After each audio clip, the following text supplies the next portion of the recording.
Hey everybody, welcome back to the Nerd Report podcast. I'm Robert Garcia with Amanda Gonzalez. So today, thanks for hanging out. Thanks for joining us. Today we're going to talk about the Kevin Smith. You were there, Yes. right? Yes. So we're going to talk about Kevin Smith and the incident that he had yesterday. We're also going to talk about Mark Hamill getting his star on the Hollywood Walk of Fame. We'll talk about Black Panther dominating the second weekend in a row.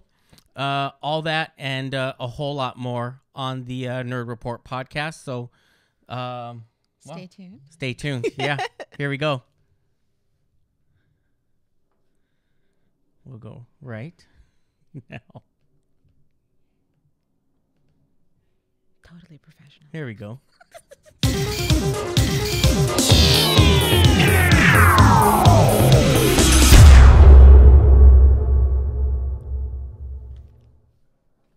All right, everybody. Thanks for tuning in. Thanks for hanging out. It's a Nerd Report podcast. So, a lot going on, like within the last couple of days, over the weekend stuff. Most notably, you were going to see Kevin Smith live, right? Yes. So last night, yes. Yeah. So you told me you were going with a friend of yours. So tell us what happened, because you were there and we just heard about it. The next morning, right? Yeah. Well, actually, I think it was late last night that he kind of started talking about what had happened. But I went to bed early. I was in bed early. I don't know. Okay, so hey everybody. Last night I went to Glendale to go see the filming of Kevin Smith's newest comedy special or stand-up special with viewer and fellow writer Travis Hayward. He's usually on here with us. And so we went, and Kevin performed the first show, which was at 6:00, and we went in for the 9:00 show, second row seating. We were really enthusiastic. Travis is like a huge Kevin Smith super fan. He even has one of his like Fat Man jerseys with the official. Oh, the hockey style jersey. Yeah. Right. So Kevin Smith, they have those, and they come with like certificate of authenticity and everything. So really? yeah, I didn't know that. He actually has one of those, and he wore it proudly, and we were totally stoked. And at about 9:00, when we were expecting Kevin to come on stage, and a gentleman came out and let us know that Kevin was not feeling good and he wouldn't be able to join us. Mm-hmm. And then he's mentioned that like an ambulance was coming. Oh, wow. Yeah, so right there. So it was a little shocking and intimidating. And of course, Kevin Smith, if you've ever had the opportunity to run into Kevin Smith, is like one of the nicest dudes out there. Mm-hmm. Not every celebrity encounter is like golden. Right. But this guy is he just loves everybody, and he's always up for like a picture to say what's up. And so it's really cool. So it couldn't happen to like a nicer guy, and wow. Wishing him like a speedy recovery. And yeah, I didn't know anything about it till this morning when I woke up and I saw it all over. It was Twitter, I think I first saw it. Right. That's what I saw his tweet actually. Right. So indicating that 100% blockage. Yeah, that's what it said on there. That's really... And one of his arteries. That's intimidating to think that somebody so young could have been... Yeah, I see him. The last time I saw him was at the press screening for Thor at Cinerama Dome, I think it was. I think that's where it was. Yeah, that's where you went, yeah. Yeah, I saw him there, and then, just casually saw him. And then I always see him like at WonderCon or San Diego Comic-Con. Right. And he does a lot of stuff there. He's hosting panels. So he's all over the place when in San Diego. But I've met him, like right after Clerks at San Diego Comic-Con. Oh, wow. I got to meet him. My encounter with him was at the Lego Batman premiere. Oh, okay. Yeah. And I know, Lewis has met him a handful of times. So, he is a really, really nice guy. Super, super cool guy. Yeah. Really cool guy. He really has only made like a handful of movies. He doesn't have like a great long slate of movies and everything, but I actually prefer Clerks 2. Clerks 2 is my favorite. I watched Clerks 2 maybe 3 to 4 times in the theater and laughed out loud every single time. Yeah, it was I could quote it, but it's inappropriate. It was Clerks for me. I saw Clerks. I was 37. Yeah, I was still in high school. I think I was just in high school when I saw Clerks. Really? And it was kind of like the movie to see at the time. Right. I think it was like that and Pulp Fiction. That makes sense about, because considering where you are with where we are in comparison to school age, yeah. Yeah, so. But, it looks like he's going to be doing okay. He Right. looks like I guess just some medical stuff that I used to tend to. Right. So Kevin Smith, speedy recovery. Yeah, let's see. Well, on here, look at like iMojito says that. And hi, everybody. Hi, iMojito, Gypsy Rose, Robin, everybody. Robert, thank you guys for joining us. Yeah, thank you, everybody. Everybody's checking in with the podcast. Yeah, and iMojito says the heart attack announcement scared the crap out of me. It was intimidating, even just being there inside the theater to hear that he was not well enough, even to come out and greet anyone. And it was just like a stagehand that came out and made the announcement. But he did. It was 2 shows, right? It was 2 shows, So and he got through the first one. He did the first one, which was the 9 p.m. Which show were you guys? Was yours? He did the 6 p.m. and we were the 9 p.m. Oh, okay. Yeah. So, and it's for a like a stand-up comedy special he's doing? Yeah. Okay. Yeah. I didn't. What was it? Tickets weren't on sale or nothing, right? No, it was you had to like be selected. It was like a waiting list type deal. Was it like reservations, like a fan thing, like through his website or through his website, and then also the like a mailing whoever list was throwing kind it of was like Comedy Dynamic or oh, okay. something like that. And they're the ones that did it. And like Robin says, Dogma is her favorite. Hey, Salma Hayek, I'm always on board. Yeah. Oh, that movie wasn't that bad. No, it wasn't. Even Alan Rickman is in that. Yeah. Like, I mean, it's really good. Yeah. He doesn't. And I know he did. He does. I know he does WB the DC shows. Is it the Flash? Oh, okay. Well, that sounds about right. Of Yeah, I know he does some of those. He directs some of those episodes. He's as like well. the comic book guy. Yeah. So I really enjoyed him in what is it? John Schnepp's movie, The Death of Superman Lives. Yeah. Yeah. Yeah, where Nicolas Cage was gonna be Superman or wanted to play Superman. Yeah. Yeah. If you haven't seen it, it's actually really good. It's really entertaining. Yeah, and it's a good insightful documentary. And yeah, it's really good. So I like it. Yeah, that's a really really good documentary. It's a lot of fun. It's fun. But yeah, we hope that he makes a speedy recovery. Like Comic-Con wouldn't be the same without him. Because he's always there. Yeah, dude. Quite a few. Hollywood wouldn't be the same without him. Like just the industry as a whole. And I remember when he wanted to direct Degrassi. Yeah. Intergalactic Mojito saying that he directs the Flash on CW. So that's what there you go. I know he directs one of them. Robert liked Red State. Actually, yeah, he was working a lot with Michael Parks towards the end of Michael Parks. Well, we didn't know it would eventually become the end of his career, but he made a Red State and Tusk with him. Oh, okay. Right. So. Yeah. So yeah. Hope he recovers, and I'm sure he's going to recover. Probably just take a break for a little while because I know he does a lot. He's doing podcasts and video podcasts and directing and still writing stuff. And then I know he's doing live shows. Hollywood Babylon. He does with Ralph Garman. Yeah. So he does a lot. So hopefully just get some rest and take some time to recover. So absolutely. So yeah. Kevin.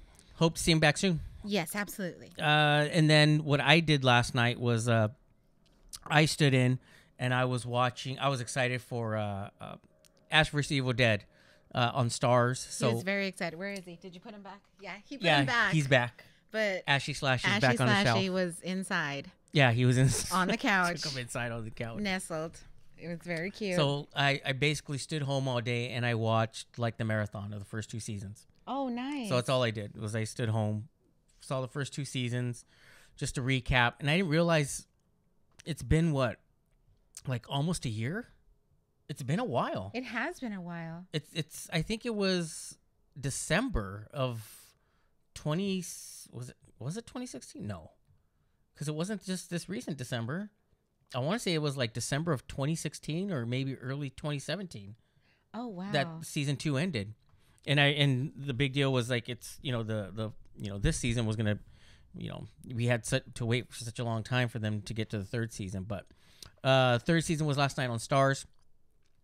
And I thought you were going to watch it because you told me. So I mistakenly thought that I had a Stars free preview. And I was going to put on social media like, "Hey everybody, Stars free preview on, to check out Ash vs. Evil Dead." And He's like my de facto BFF, and he's totally throwing me under the bus right now. Because I can't, dude. I came so close. I came really, really close to doing it, and then I don't know why I didn't do it. I think I just got distracted. That's all it was. Because I didn't even verify. I didn't check. Easy mistake, folks. No, you know why? Because usually everything you tell me, you're on it. So I don't even have to fact check it because I know you're on it. Mm-hmm. Seriously. So that's why I didn't even bother, thinking, well, let me check that before. Because you're usually, you know what's going on. I mean, I got an encore free preview, which is pretty kick-ass. Yeah. So, okay, but how was it? How was the... So the episode, it didn't disappoint one bit. Awesome. My only complaint about the episode is that it was only 27 minutes long. Oh. It was short. It seemed super short. But I mean, I don't know who watches. I don't know. Can I go into? No spoilers. No spoilers. No spoilers. Yeah, because it just came out last night. So if you DVR'd it and you haven't seen it yet, check it out first. But it didn't disappoint. All the cast is back. Ruby, Ash, Pablo, all of them. Kelly, they're all back. Excellent. And it's still, politically incorrect. It's still fun. I love it. It's still bloody. Sometimes that's the best kind of fun. Everybody's a little too serious. No, sometimes. it is. Because even when I was recapping season 1 and season 2, no, it's fun. It's a lot of fun. Yeah, even the commercials are fun. So, we have to take a second here to Robert and I think it's Intergalactic Mojito talking about like Suncoast and Sam Goody, Tower Records and Music Plus. Oh man! Oh, you're talking about old like video movie and music stores. Yeah. Yeah. Oh yeah. Tower Records. Oh yeah. They used to have an awesome like collectibles. Yeah. Like section. So. But yeah, if you've never just wrapping up Ash vs Evil Dead. Yes. If you've never seen Evil Dead, you have to see Evil Dead. If you've never seen it, the original Evil Dead, not the remake. Remake is good, but the original Evil Dead with Bruce Campbell and he's like the only one that lives, right? Yes. Yeah. Yes. And it's totally inappropriate. Yeah. You have to see Evil Dead, but it basically lifts off or Ash vs. Evil Dead basically is a continuation from Army of Darkness, which is the third movie. And if you watch part 2, it's in essence you're watching like a more comical version of original Evil Dead. Yeah, because I don't think it was meant to be comical, right? I don't think so. No, I think it was supposed to be like a serious horror movie, but by part 2, it was it had some humor in it, and then 3 is just off the wall, but no, it's still great. It's still a lot of fun, and people love Bruce Campbell. Oh, totally. Yeah, the chin. Yeah, people groovy. love that guy. Like, I'm Mojito. Do you like the Evil Dead remake? Robert here says that he did like the remake. The remake's not bad. It's actually the remake kind of is like along the lines of as far as remakes as like Texas Chainsaw Massacre. That was a good remake. It was a really good remake. That was a very good remake. So I would say the Evil Dead, that one, I would not put it on par with Texas Chainsaw. No, but it didn't disappoint. Like Friday the 13th, the remake, it disappointed me. No, I switched the two. I loved the Friday the 13th remake. I didn't like the remake. Because I found it that Jason, finally, we had this just kind of menacing, like, hillbilly style guy just out there, wreaking havoc and everything. And really how the townspeople know that he's out there and know what he is. And it's just like an acknowledgement of Jason. So I actually really rather like that. The remake of Evil Dead, I wasn't a fan. On a scale of 1 to 10, I'll give it like a 6. Really? Yeah. For the Evil Dead? For the Evil Dead remake, yes. No, I would give it a little higher. I love the original movie. Yeah, it's just hard to compare because there is the original and then there's the remake. But the remake held up. It wasn't too bad. Because I'm usually really, really skeptical when it comes to remakes of older movies. But Evil Dead, the remake holds up. Evil Dead, the original, a classic. Please watch it. Evil Dead 2, classic. Watch it. Army of Darkness, so much fun. But first of all, hey Lisa, and then hey Lewis, Nerd Report. Lisa Grayson. That's right. I love when Mike says, "Hey Mike, what's up?" Didn't need the Raining Blood unless Slayer is playing. Oh. Do you get that? That's not your music. It's not my music. It's not your music. But that's a very cool reference for you metalheads out there. Robert saying Rob Zombie's Halloween. See, we don't mention those movies, Robert. Blasphemy. We don't Blasphemy. Robert, we don't mention those movies. Those are curse words. Ah, that is just like I could go on for days about what is wrong with Rob Zombie's Halloween. And actually, in case you're interested in commentaries, you can listen to the commentary with that movie and be just as outraged as I am about stuff that he had to say. It's not a revisioning. It's not a remake. It's a revisioning, reimagining. Really, he went to the same filming locations, and I'm sorry. Yeah. No. Yeah. I'm sorry, Robert. Don't So bring that was Rob Zombie's Halloween and Halloween 2 is what you don't want to do for a remake or a reimagining or revisioning. Revisioning or whatever. But I'll say Evil Dead, the remake does hold up. Evil Dead, like I said, classic. Like, I didn't hate it. It's not a fat beach. Yeah. It's not a fat beach. I didn't hate it. It was on not too long ago, too. Like a couple months ago, it was on. I just thought that, like, more could be done with it. That's the problem with these days. Remakes that are getting done these days is that you could do so much more with it than practical effects. And kind of... It's just, Under Galactic Point, he was saying Zombies Halloween, Rob Zombie's Halloween are the Voldemorts of horror. That should not be mentioned. We agree. I agree. I dig it. Absolutely. LOL, it won't happen again. Thank you, Robert. And then Lewis is saying, I can't read it. It's too far. Fede Alvarez's Evil Dead is not a remake. According to Sam Raimi, Ash exists. Okay. Okay, so it's not a remake. Okay. So according to Sam Raimi, it's not a remake. Okay. Sam Raimi is the godfather of Evil Dead. Oh, absolutely. And I would not dare to question it. See? I would not dare to question it. However, so is it it's a standalone on its own? Even if it is a standalone, I'm still giving it a 6. Still a good movie. I'm still giving it a 6. It's not the worst movie I've ever seen. No, one of the worst movies I've ever seen is called Paul Bunyan, Return of the... What is it? Something the Axe Giant or something. Horror movie? Low budget? Yes. Oh, I showed it to you at Dark Delicacies.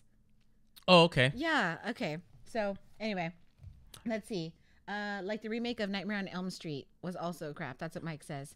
You know what? I was really, really hoping that was going to be Jackie good. Earle Haley. Especially with Jackie Earle Haley. That casting was brilliant. Yeah, I was really, really disappointed with that. And it looked more primitive than the original Nightmare on Elm Street from like 1984. That was a disappointment. Yeah.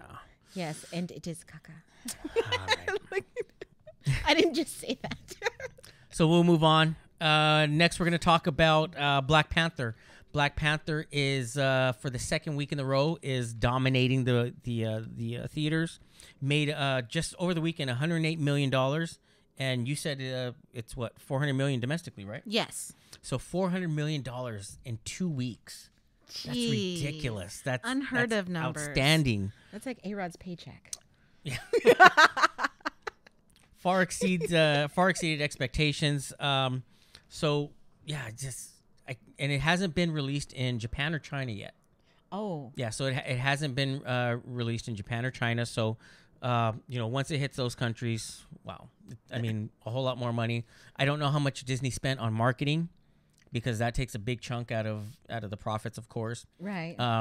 I think I talked about it last week. I think their budget was around $200 million for Black Panther. And the marketing, I have no idea what the cost was for marketing, but made another $108 million. So grand total $400 million in 2 weeks. Yeah, between the original open, the 4-day weekend, it only dropped 46.5%. And that's typical. Usually around 50%. Right. So not bad. that's typical. The second week, pretty incredible actually. The movie will generally drop about 50%, but I mean it dropped at 46%. So still very, very good for Black Panther. So absolutely. Now Mike wants some validation because he says he was right, because Mike's the one that said like 2 weeks before the movie came out it was going to make $175 million when it opened. I had no idea how much it was going to make. I couldn't. It was hard to. I mean, it was already tracking really, really well because Fandango, movie ticket websites already had it sold out. Right. For weeks. Right. So it was tracking really, really well. So. Right. Okay. Can we touch? Okay. Are we good with this? Yeah. Yes? So Black Panther over $400 million domestically, and of course, like I said, it's not released in China or Japan yet. So we'll see. That's gonna be cool. The unheard of numbers, like. Yeah, so I just wanted to touch on what Robert was talking about, Zack Snyder's Dawn of the Dead. That's a good remake. That was a really good remake. I like that one. I'm afraid of those fast zombies. That's the only Zack Snyder movie that I genuinely like. Really? Mm-hmm. That's the only one I like. It was really good, but I don't know what happened. I'm not a fan of 300. I'm sorry, what? I didn't like 300. You didn't like 300? Mm-mm. Oh my gosh, I love 300. It's the look. The look is impeccable. Mm. It looks great. It looks like a graphic novel come to life. I'd rather have a graphic novel be a graphic novel. Okay, and well, a movie I get be that. a movie. What do you think of Sin City? Sin City is artistic in its sense that I understand what it was going for because it's off of the graphic novel, off of the comic book, but it's okay. Sin City's okay. It's not bad. I actually am not into Sin City at all, but I was just curious because them both being based on like graphic novels. So, and they have that look of. 300, I didn't like it. Really? Mm-hmm. Yeah. I did very much like. I like 300. And look at. Okay, Intergalactic Mojito said 300 lost me by the end of Act 1, but Robert says 300 is awesome. Yeah, it's funny. Robin just unsubscribed. Unsubscribed. Sorry. Between Get Out and 300, I know. Robin just disowned you. Sorry, Robin. I know 300 and Get Out. I'm dropping the ball on those ones. Mike Gonzalez saying that it was better than Sin City. Yes, it was. I didn't think so. I kind of liked Sin City a little bit more than 300. Jessica Alba came through ruining that movie. Jessica Alba. Well, Robert saying Sin City was okay. It was okay. Yes. Yeah. But that's kind of about it. We'll move on. Yes, let's move on. Just a quick tidbit. I want to jump in. Yeah. Hairspray's 30 today, guys. John Waters. John Waters Hairspray, Long Live Divine, was released 30 years ago today. Gosh. So I was that young when it came out? Yes, dude. I was like, 10? You love that movie. What do you... Wow. I didn't... Wow. 10. No. Yeah. 12. 30 years ago. Yeah. 12. So, 12 is not 10. Okay, 12. I don't remember. I think I saw it in this, like, maybe a revival. I think I saw a revival screening of it. Because I remember seeing it in the theater, but it had to be a revival screening. I saw it at the New Bev. Yeah, it had to be a revival because I don't think anybody in my family would take me to see Hairspray at that time. The New Bev showed it. It was a double feature with Crybaby. Oh, that's a John Waters. Yes, it is. Yeah. I'm crazy for John Waters. So, hey, just to let you guys know, towards the end of the show or towards the end of the podcast, we'll answer questions and talk about some open discussion stuff towards the end. So, let everybody know if you want to hang out and chat with us about anything that you guys want to talk about. Just like whatever. Yeah. It's not ask me anything because I won't tell you anything. It's okay. Ask me anything about him. I can answer it. So make sure to hang around, guys, because towards the end we'll talk about anything that you guys want to talk about. So 30 years. 30 years. And featured very famously in that, and he's not talking about it, which is weird. Ruth Brown. I was just gonna say Ruth Brown. Okay, Ruth Brown. I had a little bit of an acquaintance with Ruth Brown because I played drums for her for one night in the city of, I think it was Bell. City of Bell. I think it's Bell. Back when I used to play. So I sat in and played drums for her for one night. How awesome. How did you never tell me that? I also played drums for Joe Houston. Okay, but let's go back to Ruth Brown. Well, of course you guys don't know. This guy's kind of a kick-ass drummer over here. No, we're not going to talk about drum stuff. But I had the brought opportunity. it up. We're not going to talk about it. I brought it up. I'm just saying because Ruth Brown. So I actually met her, and then I saw her a handful of times when she used to play Viva Las Vegas every Easter. The big rhythm and blues rockabilly thing. Oh. So she used to play that pretty frequently. So, yeah, I met Ruth Brown. Cool. I knew her a little bit. Not like, hey, not like she would know me, But I did have the opportunity to play for Very cool. for I was one listening night. to Ruth Brown on my way here. So Yeah, so Ruth Brown, of course, in Hairspray with John Waters. So pretty cool. Okay, so let's see. We have a couple and somebody else joining us. Ed Gallup there, who really likes 300.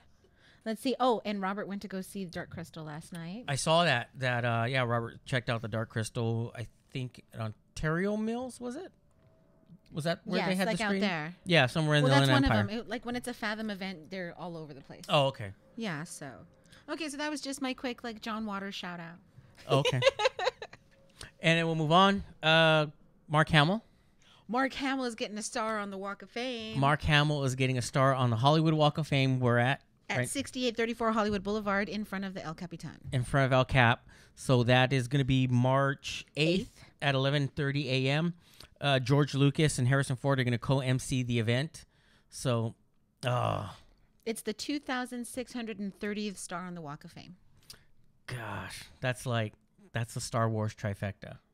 That's kind of awesome. I mean, the one I was most recently very excited about was George Romero's posthumous one, but Right. Mark Hamill's still really cool. Well, just the fact that George Lucas and Harrison Ford are going to be there. Yeah. Because before it was like you never saw them together. Like the last 10, 15 years, never see them together. George Lucas, Harrison Ford, Mark Hamill, you never see that. But yeah, they're all going to be in the same spot coming March 8th. And if you want to go early. Like the day before. Go early. If you plan on attending to be just somebody who wants to go check out the event, I would suggest, man, they're not going to let you camp out overnight. I know, especially on Hollywood Boulevard, they're not going to let you camp out overnight. I don't know how they usually do it, but there is like a staging area where you'll have to wait. I don't know what time they'll let you wait there, but they won't let you camp there in that area overnight. Oh, okay. They'll pretty much sweep the area. Well, the police department will sweep the area. They'll block off streets getting ready for the event. They won't let you stay there overnight. Police never are any fun. No, they're not. So, but yeah, if you do want to go, I would, be prepared to wait and, wait in long lines. But I know they won't let you be there overnight. Okay. So, once again, Mark Hamill getting a star on the Hollywood Walk of Fame. Robert March says 8th. he's going to camp out in Denny's. As long as you keep drinking a cup of coffee, they can't kick you out, right? Just keep refilling your cup of coffee. It reminds me of the goth kids on South Park. Yeah. You guys Yes. are going to smoke cigarettes and drink coffee all Yeah. night. So, yeah, Mark Hamill getting his star on the Hollywood Walk of Fame. Pretty cool. It is pretty cool. And you get a chance to see George Lucas and Harrison Ford all together. Wow. And I'm sure Carrie Fisher would have been there if she was here. Aw. I'm absolutely sure she would have been there. Oh, man. You don't know what she would say, but Something very witty. probably witty and vulgar. I love it. So, but yeah. Oh. So what else do we have? I don't know. Well, The Last Jedi, everybody knows already, is coming out. Yeah, Lewis actually went live when the press release came out. And if you want to check out that video, he has a full description of the press release and what to expect for the Blu-ray and DVD release. And when does the digital? Digital HD is on the 13th of March, and 4K UHD Blu-ray and DVD will be March 27th. And that's the first Star Wars that's released in 4K. Yes. So hopefully we can see the other three movies, the original trilogy in 4K. But I will be pissed if those 14 deleted scenes are of the casino. I'll be pissed. I'll be so upset if it's 14 deleted scenes of Canto Bite. I could do without it. Please don't let it be. And in this scene, we were at the intergalactic craps table, and I decided to cut it. Oh, please don't let it be 14 Canto Bite scenes. That's all I'm saying. And tell me how you really feel. Lewis is on board with it too. We both really liked it when we saw it. I really liked the movie. I thought it was different. I'm still gonna say that I loved The Last Jedi. I liked it a lot, but that casino part, just I don't know. It just didn't push the movie Right. forward for me. could have did without it. That whole storyline didn't do anything for me, actually. No. You could have taken that out of the movie, and it probably would have gone a little more smoothly, at least in my opinion. Yeah. I mean, yeah, it just wasn't executed well. That's all it was. Right. That's all it was for me. The CG went a little haywire with, with those, I don't know, space horses, running through the casino, and yeah, it was a little over the top. It's just kind of unnecessary. Yeah. So that was my that was the part I could have gone to get popcorn or go to the bathroom, but oh well. Oh, wow. Just please don't let it be Cantobite. Right. Oh, I was just realizing, I probably sound like a jerk, but I was supposed to go to see Kevin Smith at the Scum and Villainy Cantina. When was that? That's March 6th. Remember, I was just telling you about that. Oh. I was going to go with Travis to that, but obviously that's not going to. Well, you never know. Oh, I would hope that he would. You never know. Rest and take care of himself and everything, so. Intergalactic Mojito says the saving of the horse dog was not necessary. I agree. No, it wasn't. It didn't add anything to it. And this is like super Star Wars nerd over here, and he didn't think so either. So she's Intergalactic Mojito also saying she loves The Last Jedi, but yeah, the casino was it was a distraction. So. Yeah, totally. Lewis is saying Joaquin Phoenix says he has no idea, quote unquote, no idea about the standalone Joker movie. Yeah, wasn't there a rumor that he was in talks? Yeah, that was a rumor, but perhaps just a rumor. Warner Brothers is hoping to start production in May. Where did I write that? In May. For the standalone Joker? Yeah. Start in May? That's what it said. They're hoping to start production. Yes. We're already in March. Wow. Mm-hmm. And that Todd Phillips is on board to be the director. Todd Phillips of like Road Trip, Old School, and Hangover trilogy fame. Oh, of course. Yeah, Todd Phillips. So, according to Screen Rant, that's where I got that from. So, who knows? So that's that with that. But you know what else is coming out? Because we were just talking about like Blu-ray and all that kind of stuff. You know what else is coming out? Huh? Thor.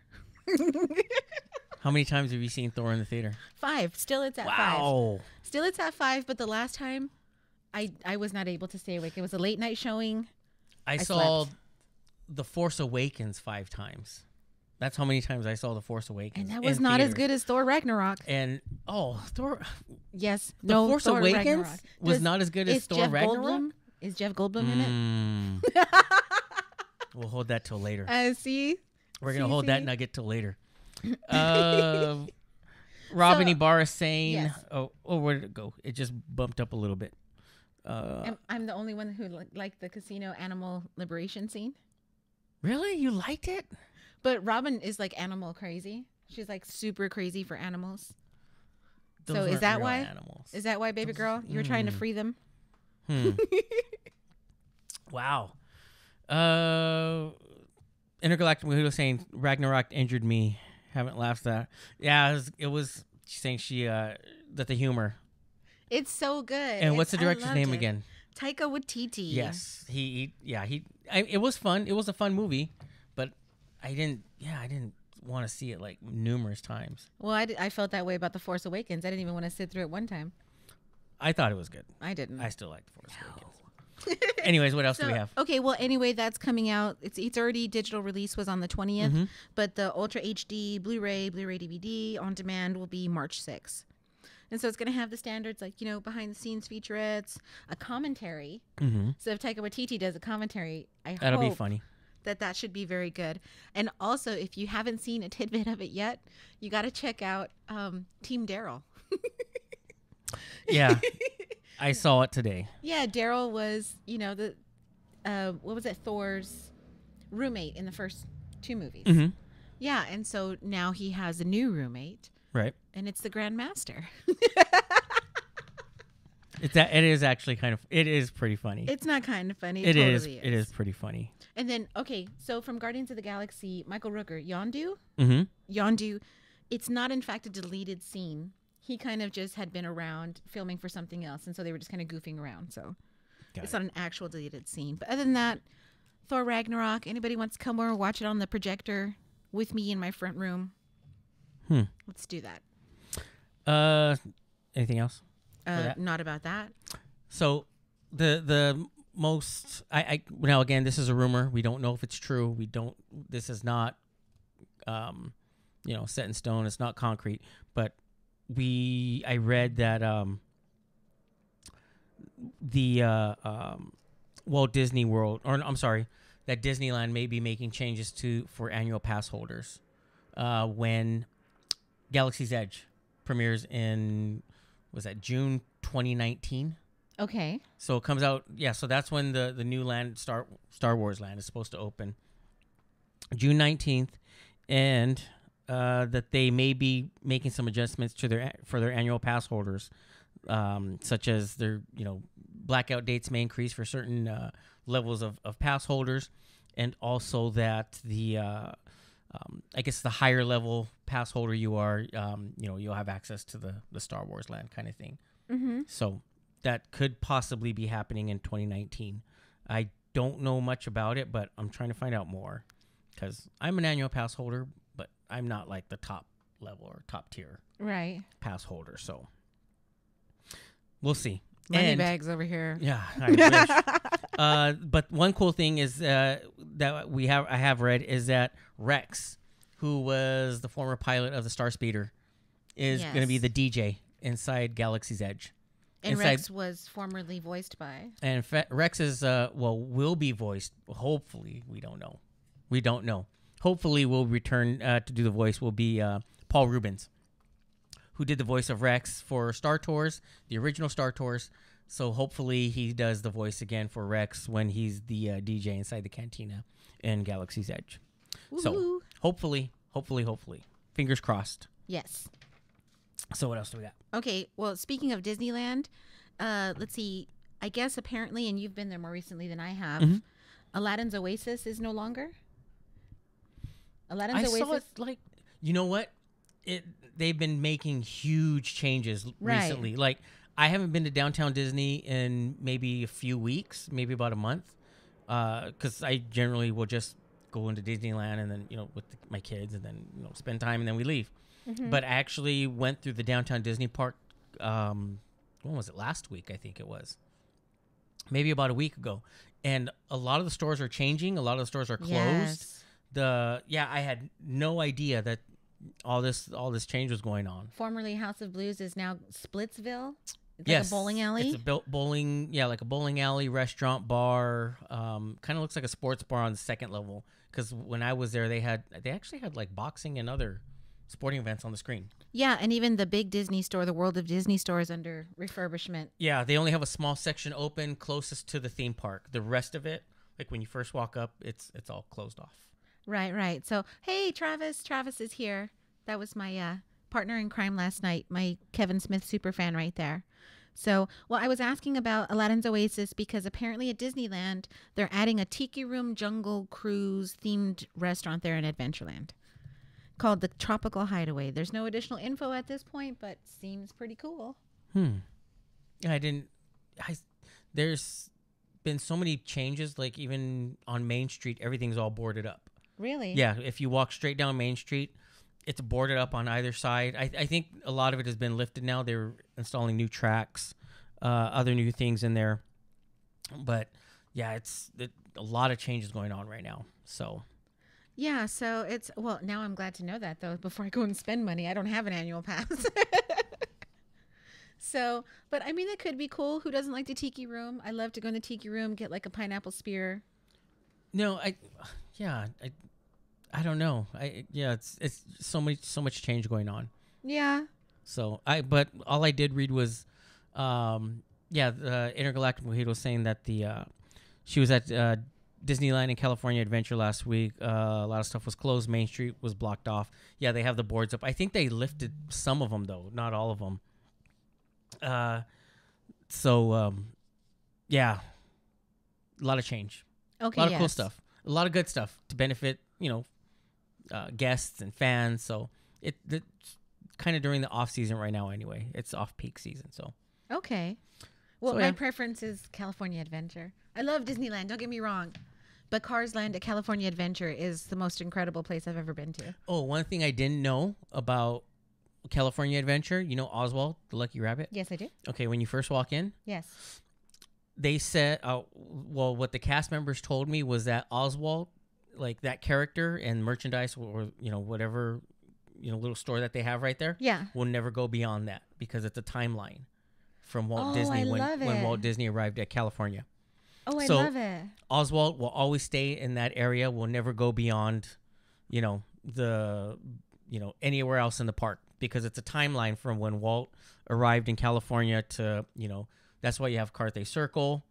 Right. And Buena Vista Street. And So it's a throwback to when Walt Disney arrived in Los Angeles area in California and, established Disney Brothers Studios. I have Oswald ears. No Mickey ears, Oswald. So yeah, I didn't know that. I had no idea. That's really cool. Because I was just in the store like looking at stuff and I heard the guy talking. He's like, yeah, Oswald. They said that Oswald will never go past this area because it's a timeline from when Walt arrived in California. Oh, I dig it. I like that. So, I don't know, just something. Attention to detail. Really cool little stuff. So it's just a little bit of inside info I never knew about. Yeah, like the hidden Mickeys. Finding hidden Mickeys. That's always fun.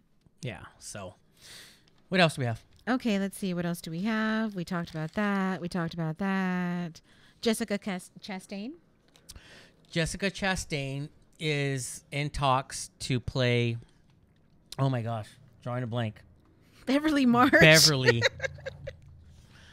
Beverly Marsh in It Part 2. That's not even my movie. And the what I also read was that we could see the kids coming back too. Oh, really? It just kind of like in flashback episodes or flashback scenes. Okay. So maybe they may be a little older, in some flashback scenes, but which would go good with the timeline for the movie. Right. So Jessica Chastain could possibly or is in talks to play Beverly Marsh in It, which is I think coming in 2019 next year. Okay. Yes. Yeah, I think it's coming in 2019. I think everyone's coming back too. Director and Skarsgård's gonna reprise the role. So. Yeah. So she worked with the director Andy Muschietti. Yeah. She worked with him on Mama. See, I still thought that oh gosh, what's her name from Man of Steel? Amy Adams. I still think Amy Adams. I was digging Amy Adams. I still think Amy Adams would be good. My submission was Bryce Dallas Howard because I'm a big fan of hers. I could see her. So all three of them, the red hair. No, I think I could see Amy Adams as Beverly Marsh. So it's not, and I think she'd be able to pull it off really well. It's not done yet. I mean, Mama wasn't that great. It's okay. It was good. It was all right, but as far as PG-13 horror movies go, Travis Hayward saying Jessica Chastain as Bev. I'd like to see Amy Adams. I think she could pull it off really well. I'd like to see her. Robert thinks that Robert needs more caffeine. No more caffeine. I'll be up all night now. It takes from his napping. Or Mike says, or Gonzalez says, or a bigger cup. A tanker. Oh, there you go. The AM/PM tankers. There you go. Big mugs. What else do we have? Okay, so that was Jessica Chastain. Halloween officially wrapped. So the entire movie's wrapped. The movie is wrapped, yes. According to Ryan Turek, who did a tweet, that's a wrap on February 19th. He's the VP of Feature Film Development at Blumhouse. Oh, okay. And also a screenwriter. So they're done. Let's see. How long for post? It's supposed to be out by October, right? 10/19/18. So when can we see a trailer? Maybe a couple months? It'd be awesome to see one at Monsterpalooza. Maybe. I don't know. I'm still saying San Diego. I'm still saying San Diego Comic-Con. We'll see something there. Well, let's see. I think San Diego Comic-Con. Maybe something at Monsterpalooza. I'll send you pictures when I'm there. Yeah, send me pictures. Let me know how it is. Mm-hmm. I don't know if I'll be going. I don't think I get it. I will be. Me and Travis. Travis, hey, we missed you earlier. We talked about Kevin Smith, kind of opened with that. So Travis is super big, like Kevin Smith super fan. He's the one that has the jersey I was telling you about. Oh, okay. So the official Kevin Smith jersey. Oh, cool. So, yeah. What else do we have? Are we all there? Hey, anybody play Cards Against Humanity? Anybody No. besides my teenagers? Ed Galindo, Ed Gal. I know you play. So No. Deadpool is getting his own version called Deadpool versus the World by USAopoly. It's going to come out in May. Or excuse me, well, the movie's coming out in May. But yeah, so it's like a cool, just little like words game, way to be offensive. So like I said earlier, kind of like a Mad Libs thing, in a sense. Sort of. Like maybe kind of like, guys, help me explain to him what Cards Against Humanity is. I don't know. I've never heard. Yeah, I told him it's like filling in the blanks kind of thing. And Yeah, and I've never heard of it. I don't know what. Yeah, I don't know what it is. I have no clue. Yeah, it's just it's like a card game. Obviously, it says cards. So, and then Ed Gal is saying, I play Cyanide and Happiness too. There's also a card game of that. So I don't know. yeah, it's pretty cool. I like Sounds cool. I like board games. What else? Avatar: The Last Airbender, the complete series coming out on Blu-ray. Hey, again, no joy over here. Exclusively at Best Buy on May 1st and nationwide June 5th. So that's coming out. Cool. What about your notes? What do your notes say? I'm done. Nothing. I am done. And you know what else his notes said? What my notes said. I am done. It's so. No, and actually he's not done. We do have something else that we were going to talk about, and he even wrote an article about it today. Unfortunately, the Disney family has lost, I don't know, another animator, integral part of Disney lore, the Disney phenomenon, the Pixar phenomenon. Yeah, so he passed away on Saturday.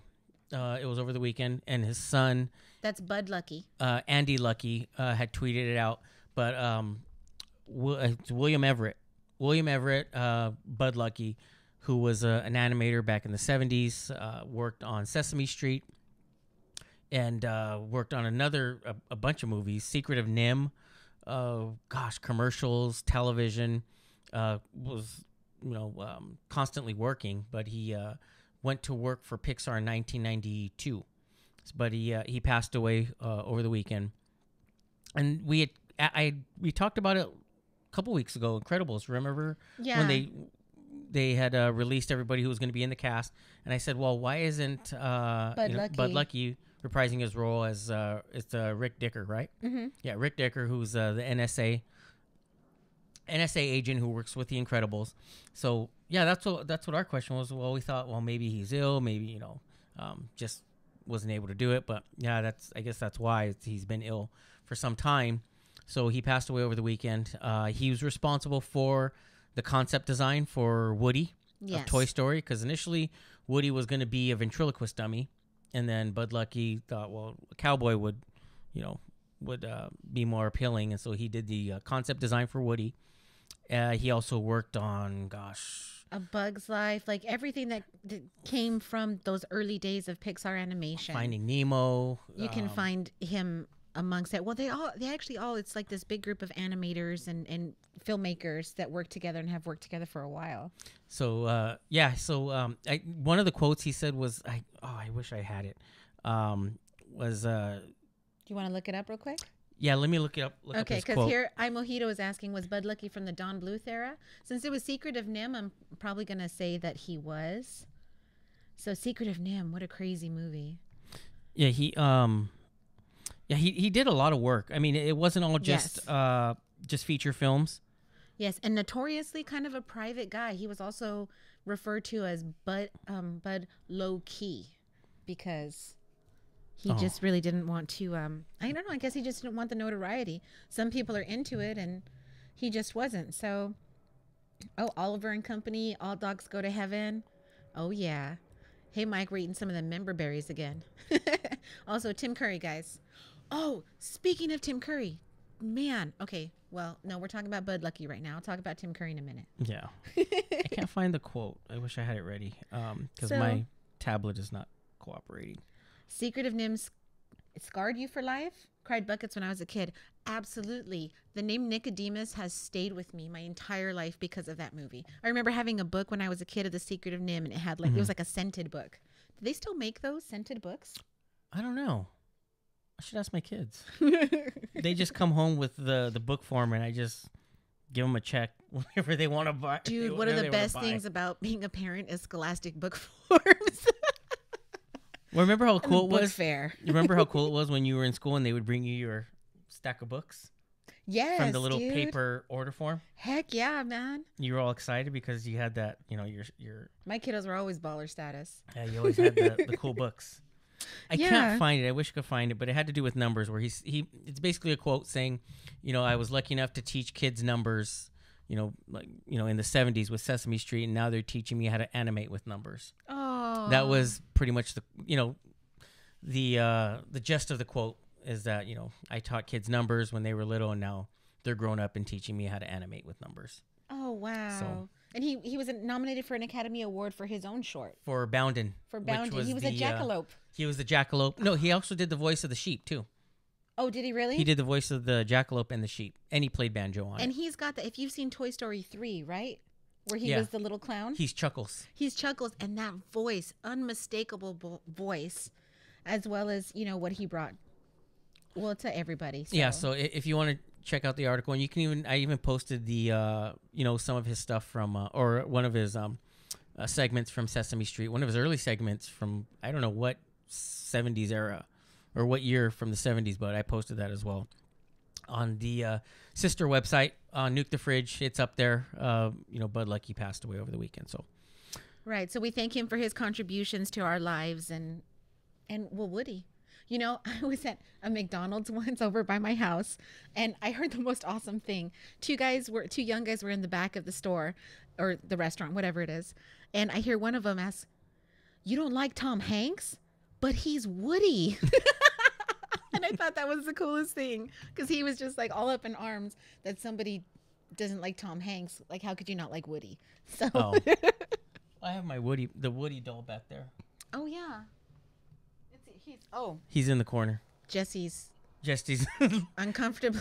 Jesse's resting on his Uncomfortably lap. Uncomfortably and inappropriately placed. So I can reach it. No, I can't. He can't. I thought I could. No, I can't. But he's back there. I could make an effort, but it's back there. So, what do we have left? Let's talk about anything that you guys want to talk about. We'll close out the show with anything you guys want to bring up, any movies, television, comic books. So whatever you guys want. Come on, let's talk about stuff. So we can close it out with your thoughts, your ideas. What do you want to see here? Talk about. We know WonderCon's coming in a couple weeks. In a few weeks. We're in the last week of February, right? Yes. Yeah. Yes. So February 23rd through the 25th. February or March? March. This guy. March. It's in March, everybody. It's in March. Yes. And if you got your passes early, if you purchased your passes early, they're going to mail them out to you. So you don't have to wait in that horrible line to purchase badges. Right on, right on. Okay. So WonderCon's coming. Then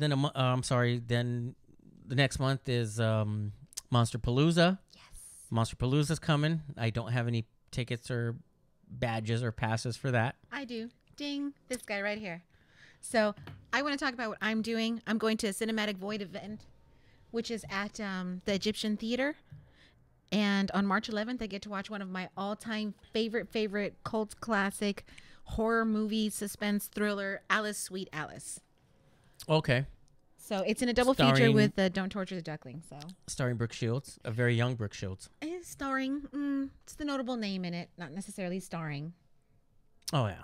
Well, yeah. Well, she's in it. That was her first feature, right? Yes, it was. First feature for Brooke Shields. Good movie. And it was actually called something different. Also, Holy Terror or Communion? Communion. Yes. Yes, Communion. It's an Italian movie. So not in Italian, it's in English, but Italian filmmaker. Right. Robert's saying Death Wish and Red Sparrow coming out this weekend. I want to see Death Wish. I do want to see Death Wish. I'm more interested in it now than I had been before. It looks entertaining. I mean, it's still hard to replace Charles Bronson, but I remember the movies growing up. I think like my dad was really into them. Really? Yeah. Well, my dad was into Charles Bronson. You know, there's a couple more Charles screenings. Bronson fan. There's a couple more screenings coming out too, in case you're interested. Caprice Conley. I bet Presto has to pick up in person. Oh, for WonderCon? No, I heard that they're going to mail them out to you. That for WonderCon, they're going to mail them out for press. That's what I read. I'm pretty sure. So if you purchased early or if you registered in time for your press badges, that they're supposed to mail them out to you. So you don't have to pick up. So. Yeah. Oh, and then okay. So Mike touched on something that you had actually brought to my attention at Creature Features. There was a Tim Curry art tribute over the weekend, and I don't know if he actually did show, but Mr. Curry himself was scheduled to appear. Oh, okay. So I didn't make it because it was a little overwhelming emotionally. I can't be around him. But yeah, and then look at Travis saying Torch Song Trilogy is going to be at UCLA at the end of the month, and then also the Lost Boys is playing that night at the New Art. At the New Art? Yep. Caprice Conley saying Superman screening and Q&A at the TCO Chinese Theater tomorrow night, which will be Tuesday night. And a few tickets are still open. Oh, wow. Grab them. Snag them up. I wish I could go. I want to go. Hey, King Tut's coming back to LA for the first time in 40 years. Oh, it is? Yeah. Where's it going to be? March 24th at the California Science Center. In Exposition Park? Yes. Oh, okay. Cool. And there's a really cool tattoo exhibit also at the Natural History Museum if anyone's interested in that. It's like an exhibit 5,000 years in the making. Really very, very cool. Wow. Yeah. Lewis is saying Death Wish is great. Oh, I'm sure he saw it. I want to see it. I kind of want to see it. Oh, hey, Lewis, did you get to talk to Eli Roth? Yeah, I don't know if we... was Lewis is saying, was there a Death Wish 5? Oh, wait. Robert says, I have Death Wish 1 through 4 on Blu-ray. Wow. I think 4 is the last one. I don't think there was a 5.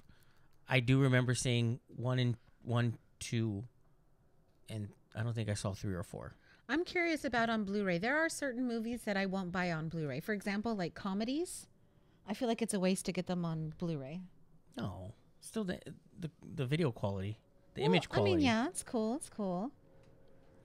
Intergalactic Mojito saying there's a Black Panther procession with T'Challa and his warriors at California Adventure. There's also a shield vehicle with them. Yeah, I talked about it last week.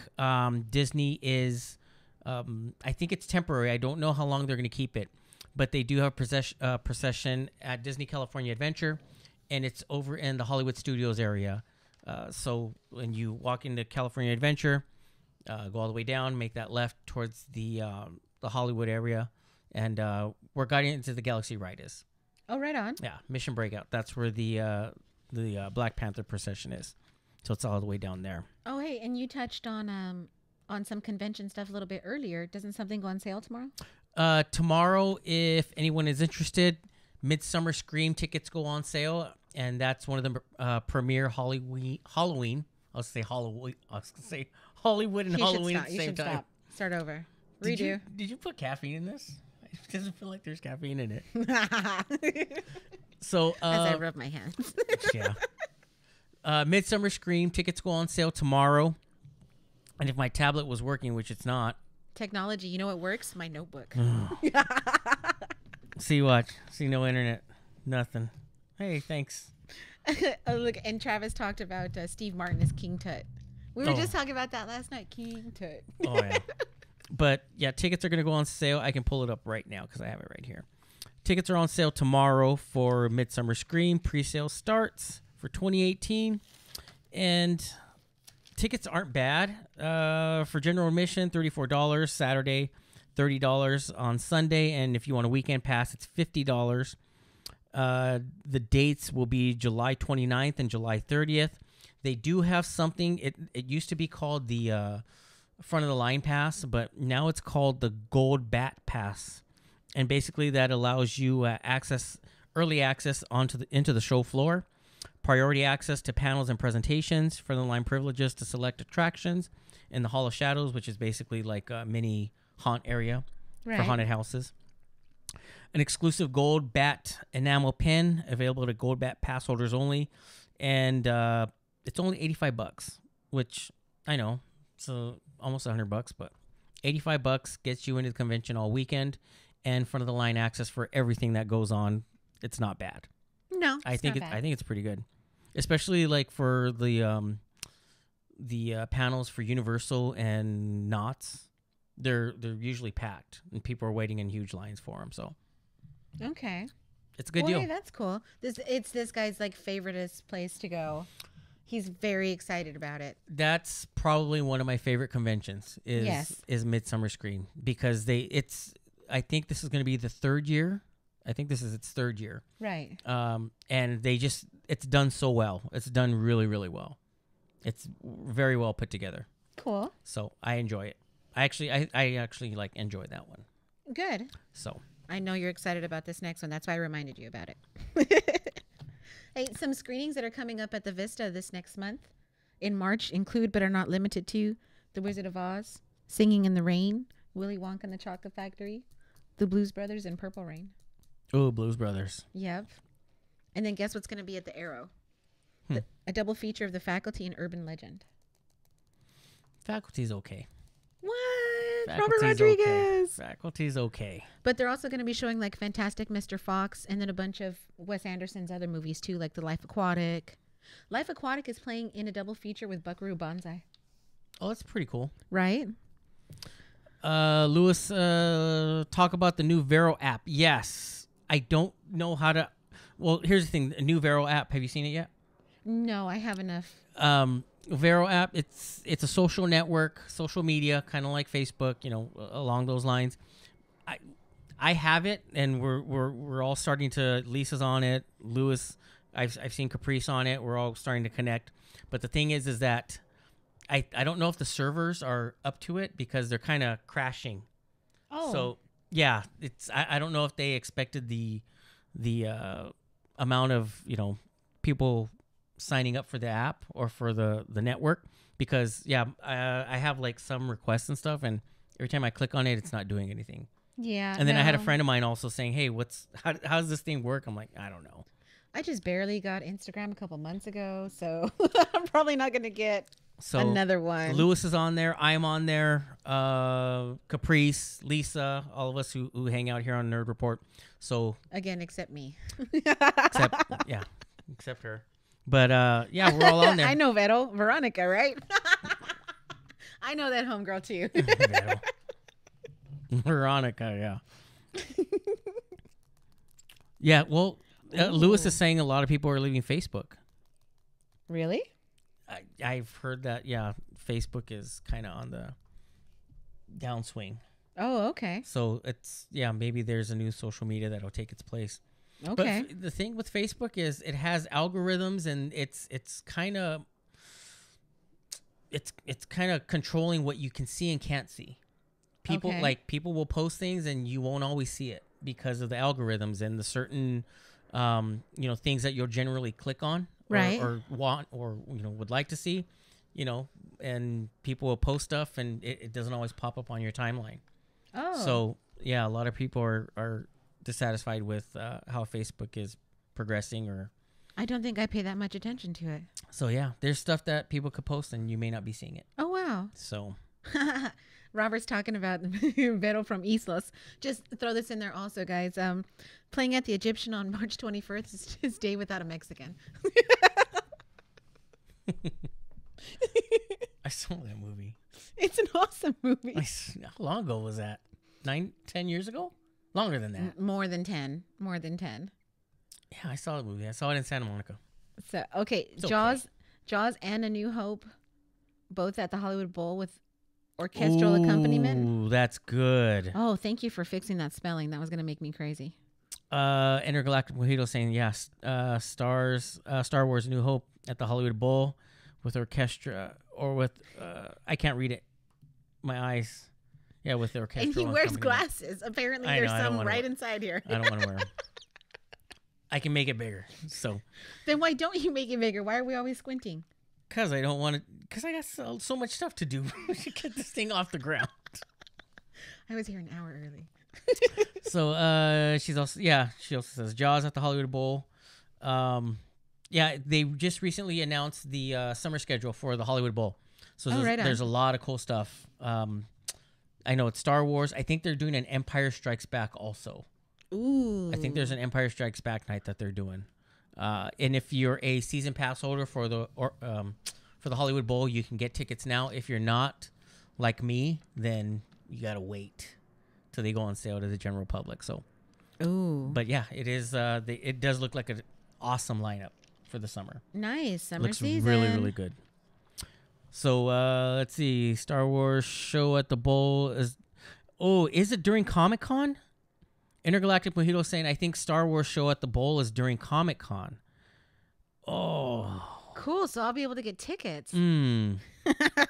Bye, nerds.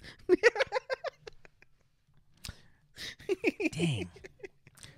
Caprice Calling saying, Robert say, I don't know Tanya Harding. I still haven't seen that movie.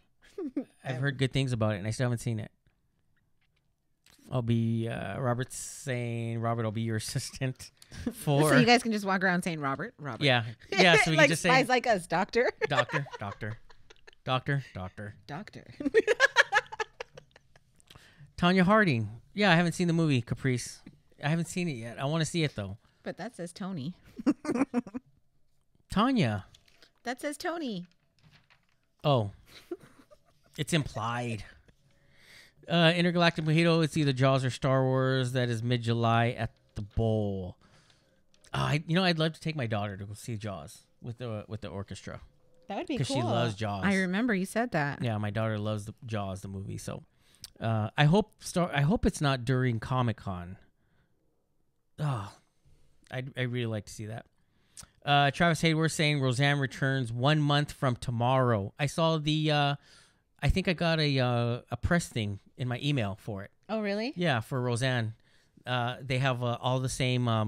The entire cast is returning. Oh yeah, we reviewed this. Yeah, you talked about it, and then what was the deal with the daughter? Which one? The one where they replaced her. Oh, okay. So Lacey Goranson and Sarah Chalk both played Becky. Right. Becky Connor. Mm-hmm. And then so in this revival, as it's being referred to, Lacey Goranson will be taking over the role of Becky again, mm-hmm. and then Sarah Chalk is going to be a lady who hires her to be a surrogate. Oh, okay. So there's a tie-in there. Yeah, somewhere. so that's how they... So it is all connected. Circle of life kind of thing. Yes. Circle of life, yeah. Intergalactic Mojito saying she saw the Raiders of the Lost Ark, of course, at the Bowl last year. It was fantastic. So these two shows will be incredible. I agree. I want to see the Star Wars one, but I'm pretty sure they're doing an Empire Strikes Back one. That's what I read. You should talk to Mike. He used to work at the Bowl. Really? Mm-hmm. Oh, wow. Hey, Mikey. That's how I saw Etta James. Oh, at the Hollywood Bowl? Mm-hmm. Oh.